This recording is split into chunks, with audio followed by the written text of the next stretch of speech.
Coming to details. Rangareddy జిల్లా Medchal outer ring road పై ఘోర ప్రమాదం జరిగింది. 2 కార్లు ఢీకొని 2 చనిపోయారు. 6గురికి తీవ్ర గాయాలయ్యాయి. ఓ కారు కాలి బూడిదైపోయింది. పటాన్ చెరువు నుంచి షామీర్పేట వైపు వస్తున్న టాటా క్వాలిస్ అదుపు తప్పి డివైడర్ దాటి ఎదురుగా వస్తున్న I-20 కారును ఢీకొట్టింది. దీంతో I-20లో మంటలు రేగి పూర్తిగా కాలిపోయింది. కారులో ప్రయాణిస్తున్న చిన్నారి అక్కడికక్కడే మృతి చెందగా ఇంకొక మహిళ పరిస్థితి విషమంగా ఉంది.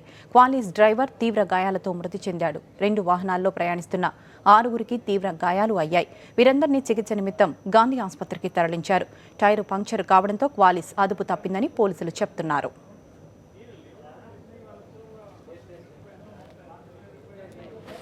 మేము వచ్చినాం ఇక్కడికి వచ్చి చూడంగానే Qualis vehicle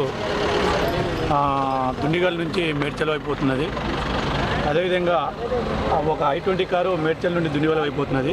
Qualis vehicle Dundigal నుంచి మేడ్చల్ వైపు వచ్చేది స్పీడ్గా వచ్చి డివైడర్ కూడా దాటి ఇతరులకు ఈ మేడ్చల్ నుంచి దుండిగల్ పోయే I-20 కారుని ఢీకొట్టగా ఇటు ప్రమాదంలో క్వాలిస్లో ఉన్న ఒక వ్యక్తి చనిపోవడం జరిగింది.